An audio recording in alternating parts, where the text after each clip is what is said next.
We continue our joint reading of the book The Philosopher's Stone by Henry T. Laurency. This is part 57. In the previous part, we got acquainted with the chapter called The Collective Self. In this chapter, we have familiarized ourselves with two types of consciousness that are to be acquired by human monody. The first kind of consciousness belongs to the second triad, the second to the third triad. These two triads provide two different kinds of collective consciousness. It was considered in more detail how the activation of this consciousness takes place. For the second self, for the monad that has survived into the fifth natural realm, there are 14 levels that it has to acquire. These levels account for 7 types of matter that exist in the essential world, and 7 that exist in the superessential world. There are also 14 levels where the monad can simply, in principle, be conscious as a second self. This is the lowest superessential matter 45 firm 4 to 7. It is also the entire essential matter 46 firm 1 to 7. It is also the 3 upper levels of the mental world. 43, 7 firm 1 to 3. Also, the third self has, respectively, 14 levels types of consciousness, which it also has to acquire or activate, and relate specifically to the sixth natural kingdom, which is called the Hylozoic manifest.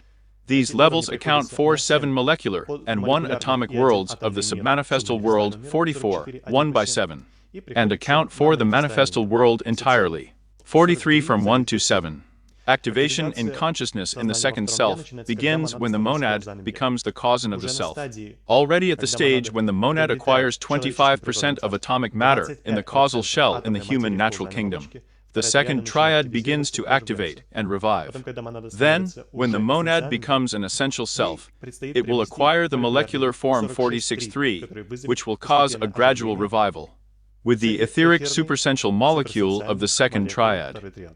If this happens, then the monad can center in it and occasionally contact the superessential energies 45.5 and 45.4. The subsequent monad, if it begins to activate consciousness in the third triad already, then it should center in the superessential atom of the third triad 45.1, where it will activate consciousness. Above the superessential shell, if we imagine an analogy, then just as the monad, becoming the causal self, activates consciousness in the causal shell, so also the monads that are in the fifth natural kingdom, being on the border of the transition to the sixth natural kingdom, activates consciousness in the highest superessential shell, which belongs to the types of matter, as already mentioned. 45 1 through 3. And for the higher third self, the same is true. If the monad activates the consciousness of the higher manifest shell, then this is a double increase in dimension, that is, the same as in the fourth natural kingdom, the monad activated the causal consciousness in the fifth natural kingdom. It activated the higher superessential consciousness, and in the sixth natural kingdom for the transition to the seventh natural kingdom. The monad activates the higher manifest shell, and consciousness is in it. 43 from 1 to 3. It was also said a little about the various roles that can be chosen. There are, of course, limitations. These natural realms, the social manifestations, the fifth and sixth, have their limitations. Although they are incredibly superior to the human kingdom in terms of capabilities and computational skills available that they cannot do. Their consciousness is incredibly intense, plus it is expansionary collective, that is, it is a consciousness that does not just arise from some interesting, unusual spontaneous states, but is a gradual process of expanding consciousness, methodical, systematic, and consistent, which already continues to the point that the monad can go into cosmic expansion. It is also possible to choose some specific role that relates to collective expansion creatures. It all depends on what specialization, what qualities the monad has previously cultivated in itself. From the realm of the realm, from shell to shell, from department to department, which she controlled and activated consciousness, and acquired will determine what role she chooses as a whole. And now we are starting a subsection called Esoteric Cosmology, where we will get acquainted with the structure of the worlds, where, in principle, we got acquainted in the very early stages of reading the second section. But we will get acquainted in more detail with some more complex concepts that relate to systems of manifestation. Now let's start reading. Vyacheslav, please turn off the microphone. Esoteric Cosmology. Manifestations. The following material realities are distinguished. The first matter, in parentheses chaos, the first manifestation, the cosmos in parentheses of atomic matter. Solar systems with planets, in parentheses molecular matter. We are going to read this in more detail now and analyze this nuance, but I can already display a diagram in advance, which was prepared specifically for today, in order to better, more clearly display these four types of manifestations. The first kind of manifestation was indicated as the first matter. Sometimes it is also referred to as non-differentiated matter, that is, it does not consist of parts. Differentiation, from the English word difference, is a difference, but also differences. Therefore, there is no difference in the first matter, since it is a state of uniformity. Differences appear already in differentiated matter. Monads primotums appear. Atomic matter appears in space, as has been said. Atomic measures are divided into seven sevenfold series. There are only 7 atomic species in each. A sevenfold series means that there are 7 atomic species in it, or, for example, there are sevenfold series where molecular matter is already present. And this is the fourth kind of manifestation. Solar systems with planets, where it is indicated that this is the fourth kind of manifestation. There are concepts in Jedjak that relate to the main types of manifestation. There is such a concept as cosmic manifestation and solar system or planetary manifestation. And sometimes the first manifestation is also said. The first manifestation consists of 2 words, first and manifestation. Id est manifestation, manifestation. Well, this implies its primary state, that is, that which appears for the first time, that which manifests for the first time, and can manifest certain qualities. According to geozoics, the first matter cannot actualize certain qualities that are inherent in matter, since, being in a state of homogeneity, it is in its noble, majestic immobility, which does not allow it to fully express all that it could do if it acquired some kind of concreteness and was fixed for some reason that, in the first manifestation, this possibility appears, and then the monad can, like the primordial atom that appeared in the first manifestation, begin to manifest its qualities. Also, if you look at the cosmos, it is sometimes called a cosmic manifestation, that is, you can find such a concept of a cosmic organization, a cosmic manifestation in the geosec, and a solar system manifestation. When it comes to the atomic worlds 43 by 49, this one, and also sometimes a planetary manifestation. When it comes specifically to the worlds 46 by 49, in particular, when it comes to 7 balls or balls, a planetary manifestation is selected for them. Manifestation means that which is in motion, that is, incarnates, acts. Manifestation is another way of calling invalidation.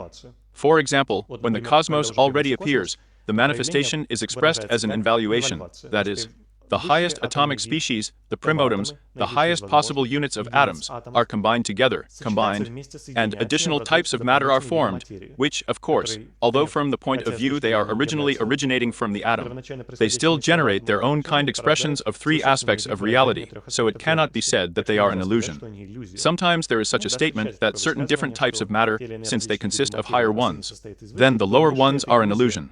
But Lizuki also emphasizes that if it manifests itself in this way, that if it can express itself in this way, then it cannot be an illusion in any way, because it actualizes and specifically objectively expresses itself in a certain way, which, for example, higher species cannot express. They can contain potentially, but they cannot express it exactly as the lower ones express it. That's all. This is the main thing that could be said. If you have something to add, ask.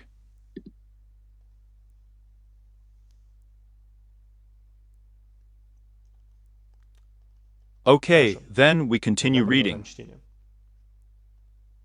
I rotate the reverse screen. The first matter is both matter and truth, unlimited space. Первоматерия – это и материя, и истина, неограниченное пространство. Here, at this point, Laurency takes a little time to explain what it is.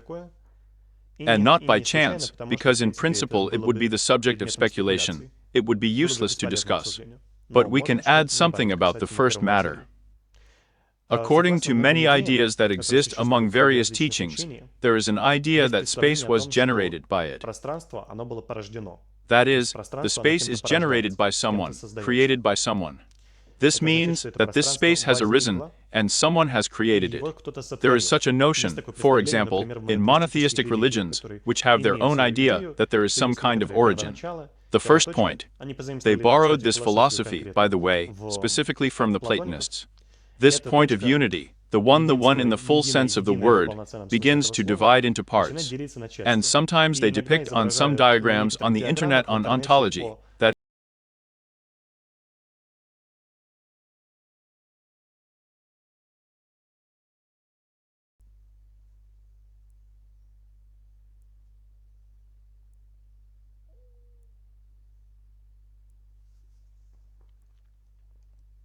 all right, let's continue.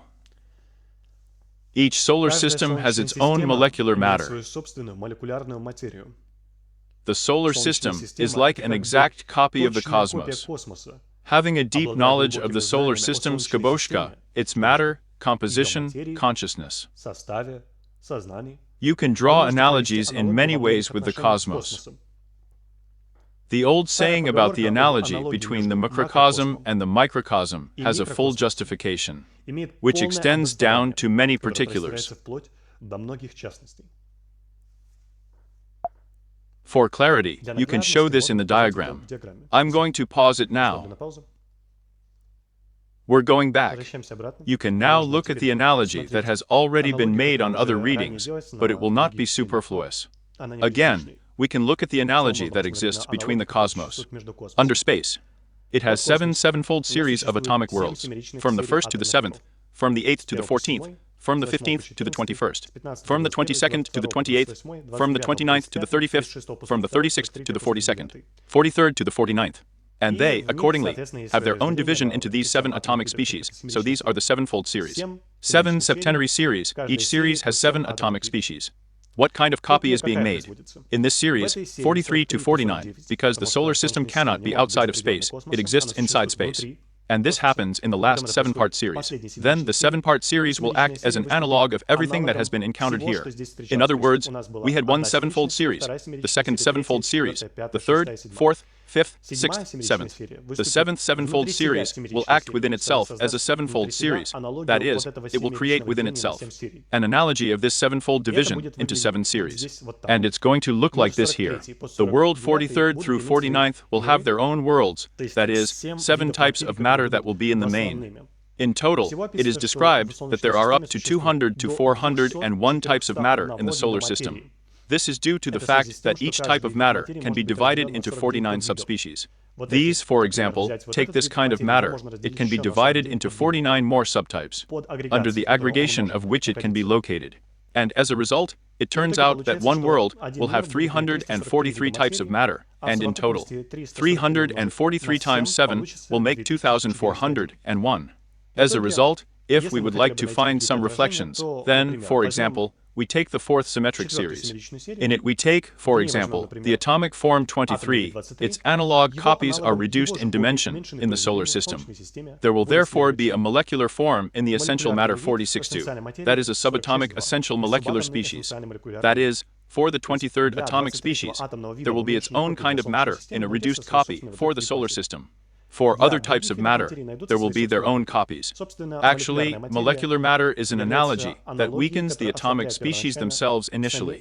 It is as if molecular matter is a continuation of the same atomic form, without changes in space and time, which is related to what kind of dimension, what kind of space, what kind of time also gives this atomic form. But, of course, they have their own characteristics, their own types of consciousness, states of consciousness, energies, which may differ. That is, if you look at how the solar system is arranged, it is arranged according to the principle where there are atomic species. There are 7 of them in total, and for each atomic species, there are 6 molecular species that simply weaken the original force. Their task is to make it much weaker. Each atomic species, it has 7 spirals, 7 spirals, orbitals they could be called so. But spirals are where the higher types of matter circulate. That is, for example, the 44th atom, it has 7 spirals, and, for example, If we weaken these 7 spirals in vibrations, then if we weaken the vibrations or the intensity of circulation of higher types of matter that create these orbitals and eventually make up some specific part of this atom, then we can create a molecule. For example, the 44th atom has 7 spirals. In a state where all 7 spirals can be vibrationally active, it is possible to create an atomic unit, that is, in principle. It simply exists. But in order to form molecular matter, the 44th atomic unit, it eventually begins to weaken its second spiral. That is, it begins to make it so that the first spiral, which relates, if divided by 7 and counted from top to bottom, then the highest spiral with one of the highest orbitals weakens, and as a result, can act only 6 spirals are more or less active within the energy interaction. And so it turns out that, consequently, the 44th atoms, if they deactivate or weaken the vibrational activity of one of their spirals, then it is possible to form a molecule. Then, if you weaken the 2 higher spirals of the 7, then a lower molecule will appear. It will already be a superether molecule. Loosen the 4 helices, then an ethereal molecule will appear. Weakening further, it can eventually be produced to the weakest atomic form. That is, only 1 spiral out of 7 will be active. That is, in order for example, a submanifestal atom to form a submanifestal solid molecule 44-7. It is required that all the other 6 others above the helix simply be temporarily deactivated or weaken their activities, so that, as a result, from these atoms, which all these 6 helices were weakened, it was possible to compose into this kind of molecules. A similar principle with all the molecules here, every single one. At that time, there is a difference, of course, when atomic species are composed in space in principle, that is, atomic species 1. In order to create atomic species 2, it must in principle weaken, and therefore decrease in dimension. A decrease in dimension means as a compression of spaces, that is, relatively speaking, space becomes more limited. While the space of a higher dimension, it is more spread out, more emancipated.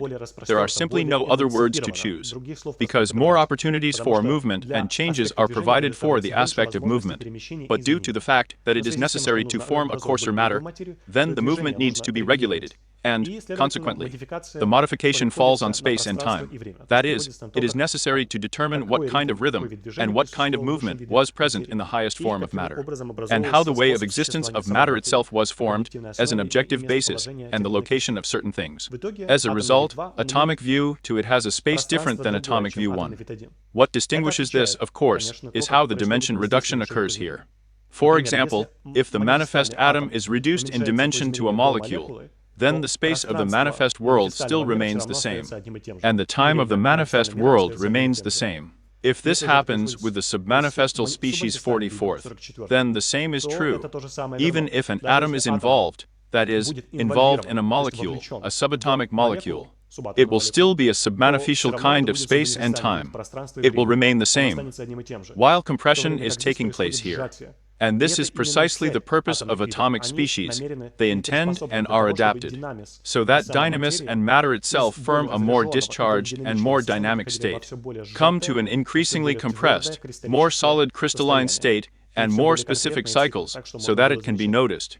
As a result, there are almost several times many packages of space and time like this. As a result, the physical world appears. The 49th, in which it is the physical world, from which we see only these worlds. Hence these divisions. Such is the analogy. That is, it is accurate in many places, but it is not completely accurate, that it cannot be said that the solar system is an absolute copy of the cosmos. The solar system exists here, within these limits. Its atomic species perform the role of sevenfold goals. By themselves, they no longer produce modifications. When between, for example, the 43rd atom, in order to make up the 44th atom, a decrease in dimension and a change in the nature of time are required. The same applies to the superessential atoms, the 45th atoms, when the 44th atoms are composed to create the 45th atom. I've paused here for now. If you have something, let's ask.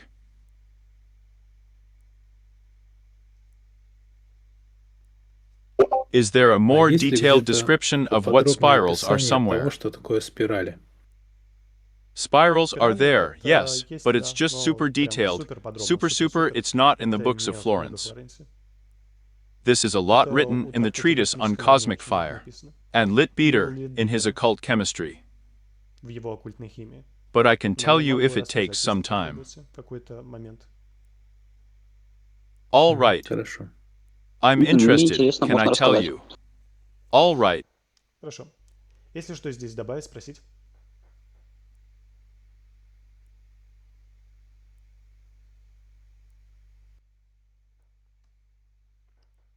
Then we continue.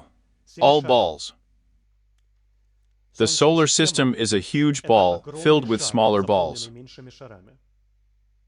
The three-dimensional concept of space is insufficient for a correct representation of the balls. Our solar system consists of 1049 balls, each of which consists of 7 balls. 7 balls. This moment, which is written here, is the word. This number 49 is not to be confused with 49, specifically the physical world. When it comes to 49 balls, we are talking about how many small balls there are in one system.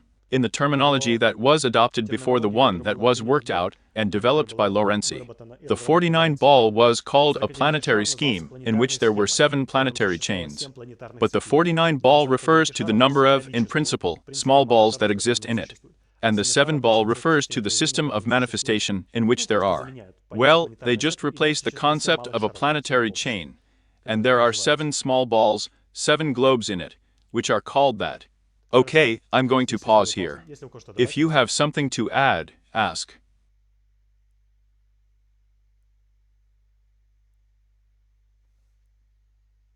Then we continue. The 7 ball forms its own unitary system. The 7 balls form their own unitary system in the involution and evolution of the 49 balls. One who has fully grasped the principles of the 7 globes and the 49 globes can apply these principles to cosmic globular clusters by analogy. The important key here was yes. Now it is already possible to open the cosmological diagram in order to examine it in better and more detail. I'll open it now. The cosmological map shows just the same designation of the interlocated systems of manifestation. Space is clear. These are these 7 atomic ones. 7 atomic worlds of 7 septenary series that exist here. In principle, this is the whole cosmos. And only in his cosmic physical world 43 by 49 there is a solar system. Now, if we look at it in more detail, or consider it, then there are also systems that are mutually embedded. A large system will retain less, not the other way around. An interesting analogy is that the reverse process is here. Just because it seems small doesn't mean it amounts to more. On the contrary, more is to include the small, as it were, because the small is formed from the larger. No matter how strange it may seem. That is, when we look at it, if we remove the ball, it will disappear, but the system itself will not disappear. That is, it is more. It is a whole separate autonomous, such a huge egg that contains other smaller small eggs. The disappearance of small eggs will not lead to the disappearance of a larger egg. It has been described that the solar system consists of 10 to 49 balls. This system, which has this 7 balls, this is the 49 ball. 1, 2, 3, 4, 5, 6, 7, 8, 9, and 10. As a result, only 1049 balls make up one solar system. To understand what a 9 ball is, you can look here. Let's start with the planets first. The planet Earth, which we see, where we live, this is it. It is located inside a larger system of manifestations, which is called the 7 ball. The 7 ball is an autonomous system that is not connected to other planets that we see in the telescope, for example Mars, Venus. They have their own balloons. In other words, it would be correct to say that they are included in their 7 spheres, or the system of manifestation. If we look at a higher system, then there is an even more encompassing ball that covers them, and which exists in matter 43 by 46. That is, 43 by 49 are indicated here. These are the limits or range where they manifest themselves. And there are only 7 balls that exist inside 149 balls that form their own autonomous system. It was mentioned earlier that the 7 ball forms its unitary system in an involutional evolutionary relation. Yes, it is the only active system, and in the 49 ball, in principle, only one 7 ball is active, for one phenomenon process. In other words, evolution and involution are taking place now, so it happens in one of the 7 balls, and not in all at once. While in the 7 ball too, a similar principle is that only one of the balls will be active, and in the other's life will be more weakened. Here are these, for example, 7 balls, which are 7 balls 1, 2, 3, they have already passed, and will not be active anymore. At the same time, this process of passing through every 7 balls of unicorns. That is, it happens for one time, and then the 49 ball needs to be melted over it with all its molecular matter.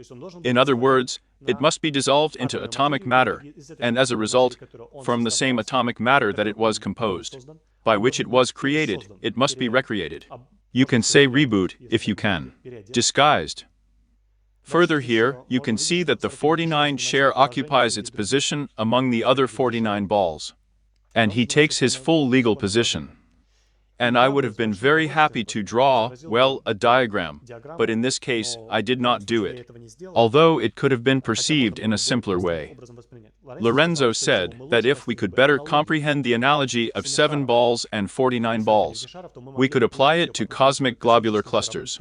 That is, we could go beyond the solar system.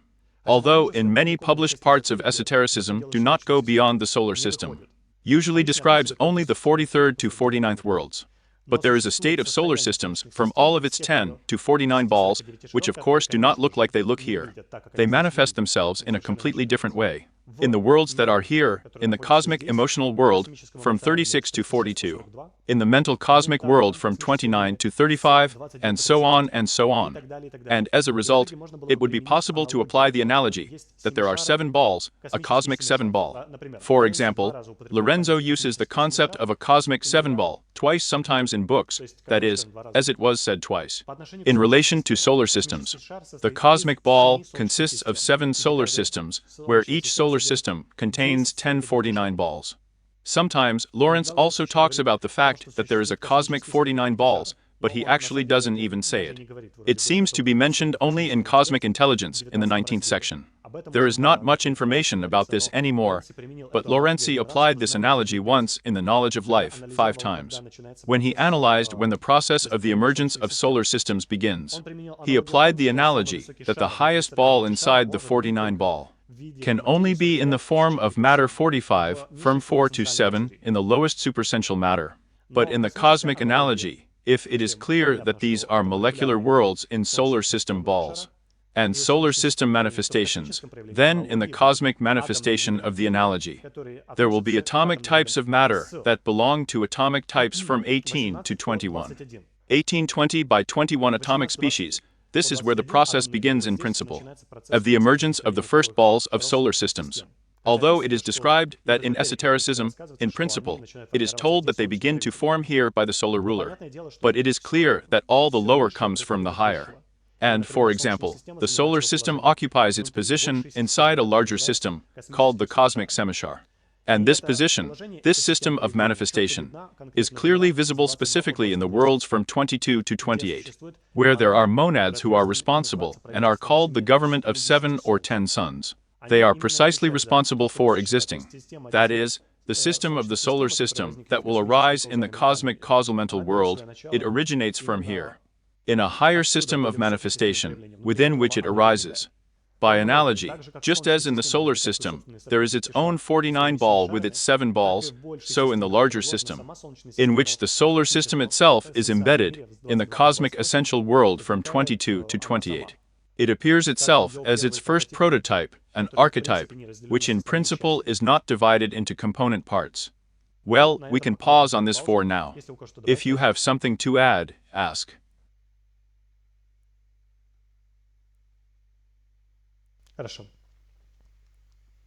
Continue reading. In order to travel unaided to any other lower semishar of the solar system. I'm sorry, I've already read it. The last paragraph then remained. Parenthesis. In their writings, the ancients called the 3 semishars preceding ours, in our 49 sphere, Neptune, Venus, and Saturn. And 3 7 balls, which in turn will replace our 7 ball with Mercury, Mars, Jupiter. Ball 1 of our 7 balls was called a volcano. 2 Venus. 3 by Mars. 5 Mercury. 6 Jupiter, 7 Saturn. Сатурном. These names were keys that indicated certain Ключами, которые relationships. указывали на определенные отношения. Well, I made a special diagram for this in order to fix these names better. Закрепить более лучше эти названия. It is unlikely that they will be useful, but for students, but maybe for special cases. Yes, here is the diagram itself. That's how the 7 ball agreed. 1, as Lorenzo says, the ancient name Neptune, 2 Venus, 3 Saturn. The 4th is a 7 ball Earth, the 5th Mercury, 7 ball 6 Mars, 7 ball 5, 7 Jupiter. Юпитером. These names, for example, they may differ from those others that may occur in other literature. Отличаться от тех других, которые могут встречаться в другой литературе. I will give an example of Max Handel in the concept of the Rosicrucians. It is called differently, he even has the sun. Which is of course not quite correct to call them that. Which probably may indicate that the designation is not quite correct and probably not the origin of this, from the side of esoteric knowledge, for the reason that if we use the statement that most of the statements that relate to esoteric knowledge, which relate to the authors who publish them, then probably the other will be true. We can check whether the ancients really called Jupiter, Neptune, Venus, Saturn, Mercury, Mars, the way they are at this moment. We can only do it through esoteric sources. But we can just apply 4 now. Semishars were called separately from each other, and probably the information comes from DC. Now about Semishar 4. Inside his balls were called, as indicated, in a different way. Ball 1 was called a volcano, ball 2 Venus, ball 3 Mars, ball 4 Earth, ball 5 with Mercury, ball 6 Jupiter, ball 7 Saturn. These are symbolic names. They only talk about astrological relationships and the relationships that relate to them. For this reason, it is not necessary to perceive that it is literally what they are called, but in what kind of relationship they have. Ball 3 has a close relationship with the 49 ball. The 49 ball is just the same as Mars, and the ball 5, for example, has a close relationship with the 49 ball of Mercury. Plus, they can have close relationships with certain 7 balls. The 7 ball 5, which is called the symbolic Mercury, can have a close relationship with the ball 5 Mercury inside our 7 ball. The ball 5 is small. And if we look for 7 ball 6, Mars as a whole, which is part of our 49 ball, has its close relationship with ball 3 of our 7 ball. Ball 3 is just the same small ball. These analogies can be pursued independently. The greater 7 ball has its effect on the ball 5. The larger 7 ball, the ball 6 effects, has its effect on the smaller ball 3. Whether this is correct or why so, then perhaps one can better pursue with regard to esoteric astrology. That's it, I paused here. If there's something, let's ask.